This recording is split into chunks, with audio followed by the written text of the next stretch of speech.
일단 두 분이 가지고 오신 핫 종목 어떤 것들이 있는지 화면으로 만나보겠습니다. 네, 첫 번째 핫 종목은 전기전자 업종에서 LG전자를 준비를 했습니다. 지난 금요일에 삼성전자와 함께 또 잠정 실적을 발표를 했습니다. 사실 어닝 서프라이즈를 발표를 했는데 주가는 이걸 반영을 하지 못했어요. 오늘 여러 증권사에서 이 부분 지적하면서 2분기 실적도 긍정적이다. 하반기에는 수요 회복 기대된다. 목표 주가 한 16만 원까지 보고 있는 증권사도 있던데요. 말씀하신 대로 잠정 실적이 다른 전기전자 쪽 대형주보다 훨씬 더 잘 나왔다라고 할 수 있는데요. 일단은 영업이익 부분에서 이제 매출은 그렇게 크게 늘진 않았지만 영업이익 개선세가 조금 더 뚜렷했다라고 볼 수 있겠습니다. 영업이익 한 1조 4,900억 원 정도 예상을 하고 그 정도 나왔고요. 네. 이제 전 사업 부분이 전반적으로 다 이번에는 고른 실적을 보여줬습니다. 작년까지만 하더라도 이제 자전 쪽에서의 아무래도 수요 급감에 대한 부담감이 좀 있었는데요. 일단은 가전 쪽에서 이제 프리미엄 라인 시장을 사실은 좀 시장을 좀 확보했다라고 좀 볼 수 있겠고 이 시장에서 전년보다는 좀 견조한 실적이 올해 이어갈 수 있지 않을까라고 예상하고 있고요. 그리고 VS 부분, 전장 부분이 사실 작년부터 이제 흑자 전환을 통해서 가장 어떻게 보면 주력 사업으로 좀 인식이 되고 있습니다. 전체 매출액에서는 아직은 큰 부분은 아니지만 전장 사업 부분에 대한 기대감이 LG전자의 주가에는 좀 반영이 이제 좀 되기 시작한다라고 볼 수 있겠고요.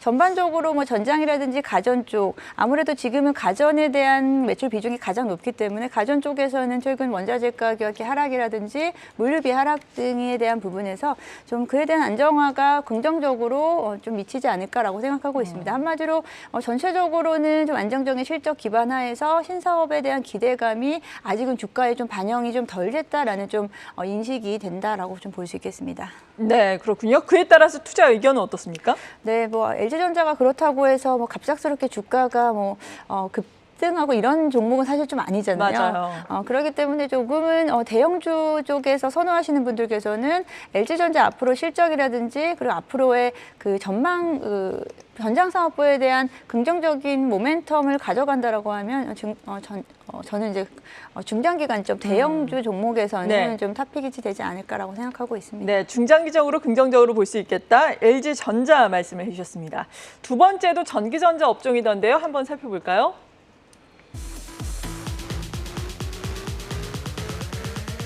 네, 두 번째는 LS 일렉트릭을 가지고 오셨습니다. LS 일렉트릭에 대해서도 지난주에 또 실적 리포트가 나왔습니다. 나쁘다는 착가격대는 1분기가 될 것이다 라면서 목표 주가 6만 8천 원까지 제시하는 리포트가 나왔던데요. LS 일렉트릭은 어떤 또 이슈가 있는 건가요? 네, 일단 뭐 신규 사업 쪽에 좀 주목해보면 좋을 것 같은데요. LS 일렉트릭은 데이터 센터 전용의 디지털 플랫폼 브랜드인 그 그리디설 큐브를 선보인다고 합니다. 그리디설 큐브에 적용된 핵심 기술은 디지털 트윈이라고 하는 기술인데요. 이 디지털 트윈 기술은 실제 사물을 가상 세계에 동일하게 구현을 하고 여러 상황을 적용을 해가지고 문제점과 해결 방안 등을 도출하는 IT 기술이라고 보시면 되겠습니다. LS 일렉트릭은 이 기술로 데이터 센터에 내 외부 장비를 통합하고 시스템을 연계시킬 수 있다고 하며 디지털 전환을 통해서 현장에 방문하지 않고도 데이터 센터 내 사고 상황, 설비 상태, 비상 발전, 투입 여부를 빠르게 확인할 수 있다고 하고 있습니다. 두 번째 신규 사업 부분은 2차 전지, 연료전지 사업인데요. 지금 단순한 사업 포트폴리오 이걸 좀 확장을 시키려고 하는 그런 움직임들이 나오고 있는데 지난 3월 달에 열렸었던 인터 배터리 행사에서 전기차 충전, 인프라 사업 등 다양한 그 스마트 에너지와 관련된 토탈 솔루션 제품을 선보였고요. 지난달 주주총회에서는 기존 사업 목적의 연료전지를 추가로 좀 사업적으로 도입을 시켰습니다. 그렇기 때문에 2차 전지, 연료전지 이 신규 사업을 주목해야 될 것 같고 실적 부분에 있어서는 방금 앵커가 말씀해 주신 것처럼 1분기 생각보다는 잘 나올 것으로 보입니다. 그래서 어닝 서프라이즈 기대해 볼 수 있겠는데 매출액은 7,746억, 영업이익은 570억인데요. 매출액보다는 영업이익이 크게 예상치보다 상회할 것으로 전망이 되고 있습니다. 판매 가격 인상과 물량 증가 영향으로 전반적으로 실적이 올해 1분기 크게 좀 개선될 것으로 보이니까 아마 실적 시즌 들어가게 되면 제가 볼 땐 주가 흐름이 그 실적 기대감으로 일부 좀 반등을 하지 않을까 예상해 볼 수 있겠습니다. 네, 그렇군요. 그렇다면 요즘처럼 약간 쉬어갈 때 매수 전략 괜찮다라는 말씀이세요? 네, 지난주 좀 주가가 일부 좀 강하게 내려온 것으로 보이는데요. 이렇게 조정 구간이 저는 오히려 매수 기회라고 봅니다. 지금 추세로 볼 때는 약간 전환된 모습에서 쉬어가는 흐름이기 때문에 지금 전체적으로 실적 증가되는 부분과 함께 기업 가치가 올라가기 때문에 시장 가치도 같이 따라서 올라간다. 이렇게 보시면 좋겠습니다. 네, 이어서 세 번째 종목 알아보겠습니다. 화면으로 만나보시죠. 세 번째는 2차 전지 내에서 준비를 했습니다. 에이프로라는 종목인데요. 사실 2차 전지가 갈 때 2월, 3월에는 그다지 뚜렷한 흐름을 나타내지 못했습니다. 하지만 3월 중순부터 바닥을 찍더니 최근에는 좀 올라오는 양상을 나타내고 있는데 2차 전지 내에서 어떤 사업을 하는 기업인가요? 네, 말씀하신 대로 2차 전지 종목이 사실 2월, 3월에 주가가 워낙에 좋았는데 이제 네. 3월부터는 2차 전지 장비주 쪽의 흐름이 좀 좋습니다. 에이프로 역시 장비주 쪽에 속하고요. 후공정 쪽인 이제 활성화 공정 쪽에 장비를 공급을 하고 있습니다. 2차 전지의 이제 충방전 관련된 각종 검사 장비라든지 활성화 공정 등에 대한 부분을 담당을 하고 있고요. 간단히 전반적인 내용을 좀 소개시켜드리면 디게이싱이라든지 활성화, 충방전 관련된 장비를 공급하고 있고 주요 고객사로는 이제 LG 에너지 솔루션이 네. 있습니다. 그리고 전체적으로 봤을 때는 해외 매출 비중이 거의 한 60% 이상을 차지하고 있고요. 그리고 내수 비중은 한 30-40% 정도로 차지를 하고 있습니다. 앞으로 이제 아무래도 이제 국내 업체들, 국내 셀 업체들이라든지 소재 업체들의 이제 북미 진출이라든지 유럽 내 진출에 대한 앞으로 기대감이 좀 모아지고요. 무엇보다 에이프로 같은 경우에는 작년 이제 3분기부터 본격적인 흑자 전환에 돌입을 했습니다. 네. 그래서 연간 기준으로 2개년 연속으로 작년, 재작년 다 적자였었는데 올해 대폭의 흑자 전환이 기대되는 이제 종목이다라고 좀 볼 수 있겠습니다. 그런 부분에서 사실 시장에서 조금씩 주목을 받고 있다라고 생각하고 있고요. 올해는 작년 대비해서 매출액 기준으로 한 2배 정도 가까이 성장할 수 있겠고 앞서 말씀드린 대로 영업이익은 작년에 적자 25억 정도 냈는데 올해는 한 120억 원 정도 흑자 전환이 예상될 거라고 보기 때문에 아무래도 이렇게 좀 큰 폭의 이익 개선세가 나타나는 기업이다 보니까 좀 주목해 보시면 좋을 거다라고 생각하고 있습니다. 네, 그렇죠. 주가는 요즘에 올라서 전고점 수준까지 올라왔는데 좀 주가 레벨업 가능성을 우리가 기대를 해보면서 눈여겨보겠습니다. 계속해서 다음 종목 알아보도록 하죠. 네, 다음 종목은 조선주가 되겠습니다. 조선주 가운데서 대우조선해양을 준비를 했는데요. 아무래도 조선주 같은 경우에는 요즘 다시금 또 수주 계약 소식도 나오고 있고 시장에서 다시 좀 주목을 받는 듯한 양상이에요. 그동안 그중에서 대표적인 종목이 대우조선해양, 외국인의 수급도 긍정적으로 들어오고 있는데요. 어떤 투자 포인트가 있을까요?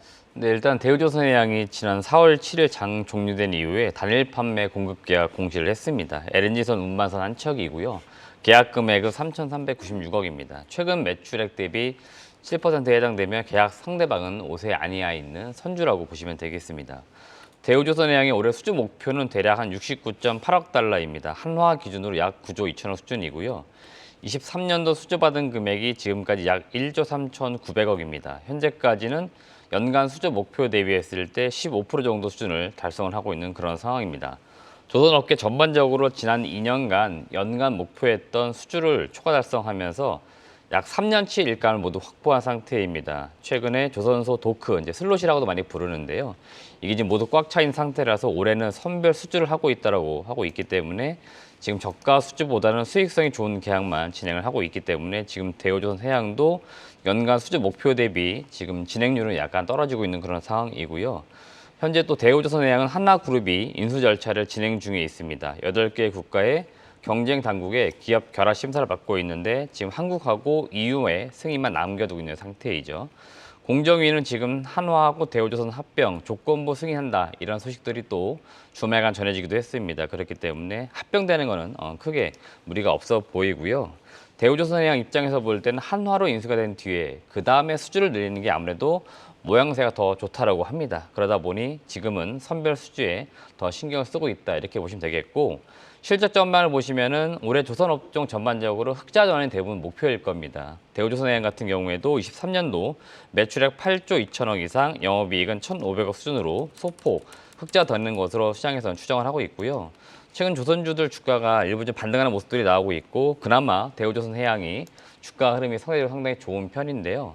지금 증권가 중심 평균 목표 주가는 대략 한 32,000원대 형성이 많이 되어 있습니다. 제가 볼 때는 지금 흐름상 볼 때 전 고점 라인이라고 할 수 있는 뭐 27,000원대 여기는 한 번 정도 넘어가는 흐름이 나올 것으로 보입니다. 네. 그렇기 때문에 지금 보유하신 분들은 꾸준히 보유하시면 좋겠고요. 신규 매수하시는 분들도 24,000원대 매수하셨다면은 대략 한 3만 원대 정도, 예, 그 정도까지는 뭐 보는 데 문제는 없겠다. 다만 그 이상 올라가는 건 다소 좀 무리가 있기 때문에 목표 주가도 좀 짧게 잡는 게 좋겠다는 의견 드리고 싶습니다. 네, 단기적으로 대응을 해보자. 대우조선해양 말씀해 주셨고요. 다음 종목도 바로 알아보죠. 다음으로는 리오프닝과 관련해서 도움 말씀드리겠습니다. CNC 인터내셔널 100% ODM을 하는 화장품 제조사라고 할 수가 있겠는데요. 또 시그니처 제품이 립 제품이라고 들었거든요. 사실 뭐 색조도 여러 가지 종류가 있는데 립 같은 경우에는 마스크 쓰고 많이 또 잘 바르진 않았었잖아요. 뭐 틴트 같은 거나 이런 부분에 매출이 증가를 할 것으로 보인다고요. 네, 말씀하신 대로 일단은 100% ODM 기업입니다. 화장품 쪽에서 색조 화장품 쪽을 담당하고 있는데 사실 설립 당시에는 이제 아이라인 쪽이라든지 그래요? 예. 네, 눈 쪽에 화장 뭐라고 해야 되나 그쪽으로 아이 좀 메이크업. 네. 아이 메이크업 쪽으로 좀 집중이 돼 있다가 네. 이제 립 제품으로 지금 좀 전환이 된 상태로 전체 매출액에서 한 60-70%는 립 제품이다라고 좀 볼 수 있겠고 그리고 아무래도 최근에 색조 화장품 전반적으로 이제 마스크를 해제를 하고 나서 본격적으로 정말 매출 성장세가 좀 보인다라고 할 수 네. 있겠습니다. CNC 인터내셔널 전체 매출 구성을 보게 되면은 해외 매출 비중이 한 60% 이상으로 좀 크다라고 볼 수 있겠고 이제 고객사들도 기존에 이제 국내 중저가 업체들 중심에서 지금은 북미 프리미어 제품 쪽으로도 확대되는 부분이 있습니다. 그리고 이런 부분에서 이제 해외 매출 비중도 늘어난다는 부분, 그리고 특히나 전체 매출 해외 비중에서 이제 북미에 대한 매출 비중이 60% 정도 차지하는 만큼 네. 어떻게 보면은 우리 화장품 업체들이 이제 탈중국을 통해서 오히려 더 한 단계 성장하는 지금 상황이지 않나라고 생각하고 있고요. 그래서 최근에는 OEM 업체라든지 ODM 업체들의 매출 성장세가 좀 눈에 띄게 보인다라고 좀 볼 수 있겠습니다. 앞서 말씀드린 대로 이제 글로벌 업체들이라든지 뭐 전반적으로 봤을 때 뭐 지금 뭐 로레알이라든지 에스티로더 같은 고객사들을 중심으로 오히려 매출에 따른 마진이 좀 더 개선되고 있다라고 좀 볼 수 있겠고요. 그에 따라서 올해 같은 경우에도 작년 대비해서 매출액 기준으로 약 10에서 15% 정도 증가할 것으로 보여지고 있고요. 영업이익률도 지금 13%대로 이제 화장품 ODM 업체 키고는 영업이익률이 굉장히 좋은 편입니다. 네. 그만큼 앞으로 리오프닝 종목들이 아직은 본격적으로 지금 주가 상승이 일어나고 있지 않지만 화장품 업체들 중에서는 중소형 종목들이라든지 ODM 업체, OEM 업체 중심으로 지켜보시면 좋을 것 같습니다. 네, 사실 뭐 대형주 LG생활건강 같은 경우에는 주가의 흐름이 아주 뭐 좋진 않습니다. 하지만 클리오라든지 지금 말씀해주신 화장품 OEM, ODM 업체, 뭐 코스맥스 같은 경우에는 상당히 견조한 양상이거든요. 탑픽을 이 종목으로 보시는 거예요? 네, 뭐 탑픽으로는 일단 저는 뭐 색조 화장품 전반적인 중소형 업체들 다 긍정적이라고 네. 보는데요. CNC 인터내셔널이라든지 아니면 클리오 같은 종목들을 탑픽으로 보고 있습니다. 네, 마지막 종목 알아보도록 합니다. 마지막은 항공주 준비를 했습니다. 역시 리오프닝과 또 함께 가는 종목인데요. 그중에서 LCC 업체 제주항공을 준비를 하셨습니다. 제주항공 요즘에 어떤 모멘텀이 있나요? 뭐 LCC 업체들 다들 아시겠지만 올해 1분기 좀 역대급 실적이 좀 예고가 되고 있습니다. 제주항공을 비롯해서 뭐 진에어, 다른 업체들도 다 비슷한 상황이고요. 엔데믹으로 지금 일본하고 동남아 이런 쪽에서 여행객 수요가 굉장히 지금 급증을 하고 있죠. 그러다 보니까 지금 항공편 전반적으로 실적 굉장히 좋은 편이고요. 제주항공 국내 대표적인 LCC 업체라고 볼 수 있겠습니다. 올해 상반기 그 데이터 중에서 1월하고 2월 데이터만 보면은 국내 2위 항공사인 아시아나 항공의 여객 수도 넘어서는 그런 기염을 지금 토하고 있는 그런 상황입니다. 항공사 손익분기점은 탑승률 기준으로 볼 때 80%를 넘어가면은 나름 손익분기점을 넘어설 수 있다고 하고 있는데요. 1, 2월 달에 국내 LCC 업체들의 평균 탑승률은 대략 90%를 넘어가고 있다고 합니다. 그만큼 지금 이익이 매우 좋을 것으로 그 데이터상으로도 확인되고 있고요. 이런 분위기 속에 LCC 업체 전반적으로 실적이 굉장히 기대가 되고 있고 제주항공은 지금 1분기 실적 추정치가 매출액이 대략 3,470억, 영업이익은 533억 정도가 지금 전망이 되고 있습니다. 4월 말쯤에서 중국 쪽에서 단체 관광 허용 이런 기대감도 일부 업계에서는 기대를 하고 있는 상황입니다. 왜 그러냐면은 그 노동절이 있습니다. 중국에서 이때 단체 관광이 많은데요. 아직 우리나라가 그 단체 관광 허용된 국가가 아니에요. 그러다 보니까 그 즈음을 해가지고 단체 관광이 허용되지 않을까 기대가 되고 있고요. 하반기에는 신규 노선 운수권을 확보하기 위한 경쟁에 또 돌입을 한다라고 하는데 이게 어떤 내용이냐면 몽골이나 인도네시아 등 상대적으로 LCC 업체들이 진출하지 않았었던 노선에서 경쟁이 이루어지는데 지금 6월 이후부터 인도네시아 노선 운수권 배분에 나선다라고 합니다. 항공사별로 국토교통부에 신청서를 보내고 정부의 심사를 받아서 운수권이 배분되는데 가장 지금 적극적으로 뛰어들고 있는 게 바로 제주항공 그리고 TA항공입니다. 네. 아무래도 작년부터 신규 비행기를 많이 도입을 했고요. 그러다 보니까 인기 관광지인 인도네시아, 발리 등을 중심으로 관광 상품 개발까지 나서고 있는 그런 상황이기 때문에 제주항공은 지금 향후 1, 2분기 상반기도 좋은데 하반기로 갈수록 더 좋은 여건이 개선된다라고 보시면 될 것 같습니다. 네. 그런데 주가의 흐름을 보자면은 사실 티웨이 항공은 올해 들어서 한 30% 정도 올랐는데 지금 말씀해주신 제주항공이라든지 진에어 같은 경우에는 올해 들어서 연간 수준으로 보자면 거의 주가의 움직임이 없는 상황이거든요. 보합권의 움직임인데 그 이유는 어디에 있다고 보세요?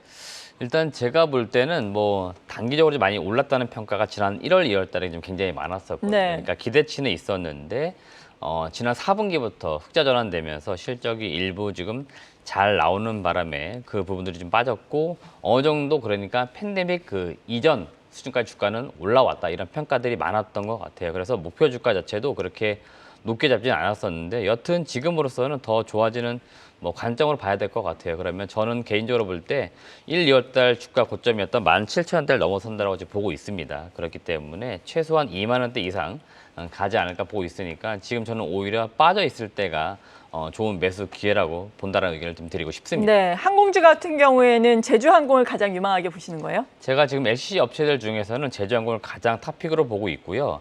지금 상반기로 놓고 볼 때는 에어부산이 아직 제가 볼 때는 주가가 많이 못 갔어요. 그래서 에어부산을 지금 봐야 되는데 에어부산이 왜 못 갔냐면은 이쪽은 일본보다는 중국 쪽 노선이 좀 많았습니다. 근데 지금 지난 1분기 실적, 그러니까 1분기에 지난 4분기 실적이 나왔었는데 그때 잘 보시면은 일본 쪽 노선이 많았던 기업들 실적이 좋았는데 에어부산은 그렇지가 못했거든요. 상대적으로 중국 쪽 이제 열리게 될 거기 때문에 아마 그런 기대감은 에어부산에게 좀 집중될 수 있어요. 그러면은 오히려 에어부산이 좀 주가가 못 갔으니까 지금으로서 더 갈 수 있는 여지도 있다 이렇게 보시면 될 것 같습니다. 네. 이렇게 핫식스 종목들 알아봤습니다.